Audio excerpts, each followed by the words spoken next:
Istoria bullyingului. Începuturile călătoriei. Bullyingul, putem spune că este poate încă o poveste, dar această poveste, din păcate, nu are prințese, cavaleri sau un final fericit, ci mai degrabă o putem numi o poveste de groază pe care o trăiesc mii de adolescenți chiar zilnic.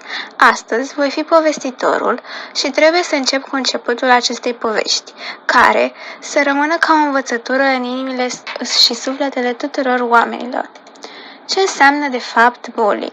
Cuvântul bully s-a răspândit în întreaga lume din limba engleză, unde înseamnă ca verb a intimida, a teroriza, a brutaliza, a nu lăsa în pace.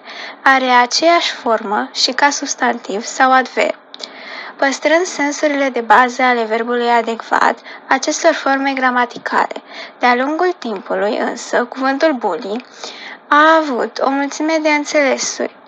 Experții susțin că ar fi ajuns în limba engleză aproximativ în secolul XVI, fie ca derivat al termenului bully, respectiv hillbilly, care în nordul Angliei și în Scoția înseamnă bun, prieten, fie din termenul olandez boil, care înseamnă frate, prieten, camarad, iubit.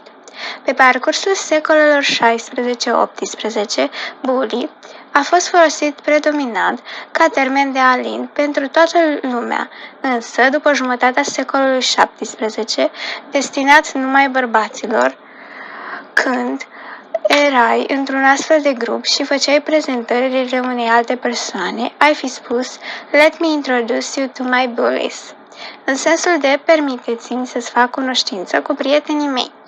În secolul XIX și începutul secolului XX, bully era deja folosit și ca adverb sau adjectiv, însemnând ceva foarte pozitiv, bine, bun, remarcabil, excelent, super, cool, sau ca substantiv, victorie reușită. Cum s-a ajuns însă de la o extremă la alta?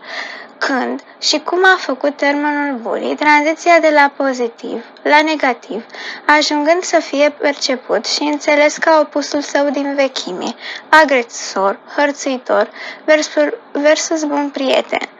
Revoluția definiției a venit abia după anul 1970, după ce Dan Wolfs, un sociolog norvegian, a făcut un amplu studiu referitor la problemele de relaționare dintre elevii din școli și agresiunile, în special verbale, care aveau loc extrem de frecvent între ei, fenomen pe care acesta l-a denumit și l-a promovat sub forma de bullying.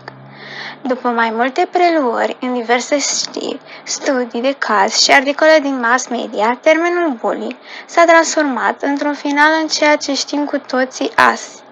Conform primelor studii popularizate de Wolf, termenul de bullying îi era atribuite 3 elemente obligatorii. Astfel, pentru a fi bullying un comportament, trebuia să aibă următoarele caracteristici: să reprezinte un dezechilibru de putere, situație în care o persoană o domină pe cealaltă, să se repete frecvent, regulat sau constant, să provoace neplăcere victimei, iar această neplăcere să îi genereze satisfacția agresorului.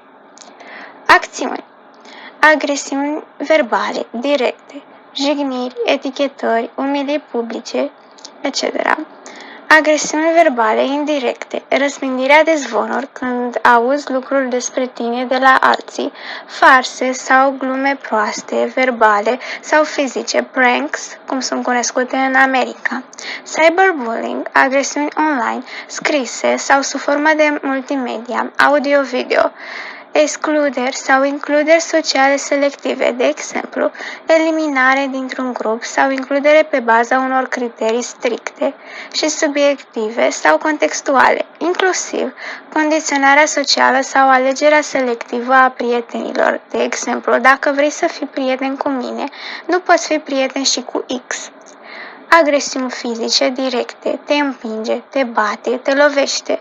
Agresiuni fizice indirecte, îți ia un lucru de-al tău și ți-l aruncă, murdărește, strică sau distruge. Intimidarea directă, de exemplu prin amenințări și generarea fricii. Fenomenul bullying în secolul 21. Bullying-ul este în zilele noastre un fenomen extins în toate domeniile și afectează persoane indiferent de vârstă, categorie socială, sex, zonă geografică. Exceptând violența fizică, bullying-ul verbal, ce îl include pe cel emoțional și comportamental, este deja o parte nelipsită din societatea noastră, o parte din felul nostru de a relaționa și socializa. Supraviețuirea celui puternic este un principiu ce se răspândește și relațional sau social, prin comportamente de dominare, intimidare, discuții contradictorii, lupte ideologice, competiție și așa mai departe, fiind lucruri acceptate și considerate deja de societate ca fiind normale. Bullying-ul începe de fapt încă de la vârste de 1-2 ani, când copiii învață deja primele forme de manipulare, exasperând părinții sau frații prin comportamentele lor, de exemplu, plâng pentru a obține niște beneficii, repetă zgomote atunci când observă că acestea sunt deranjante pentru ceilalți, aruncă accidental, dar cu bună știință și repetat mâncare sau alte obiecte pe jos. În acest fel, observăm cum toate caracteristicile fenomenului descrise de Dan Wolf, detaliate mai sus, sunt satisfăcute.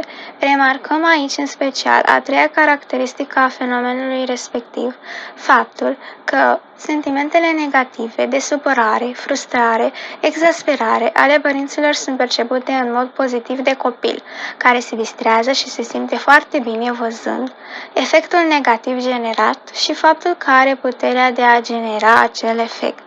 Acest lucru este motorul sau motivația care îl determină pe copil să continue comportamentul de bullying pe o perioadă mai lungă de timp. Cât timp? Există două variante. Atâta timp cât obține satisfacție, respectiv atâta timp cât obține rezultatul dorit, și atâta timp cât îi este permis, pentru că, în cazul copilor, acest comportament poate fi stopat ușor de părinți care pot asuma foarte ușor statutul de autoritate în fața acestuia prin pârghii specifice sau acțiuni dominate directe. Știu, această poveste chiar îți dă fiori, nu-i așa? Dar pentru ca această poveste să aibă un final fericit, la fel ca și celelalte, trebuie cu toții să spunem și să punem în aplicare Stop Bullying. Ia atitudine!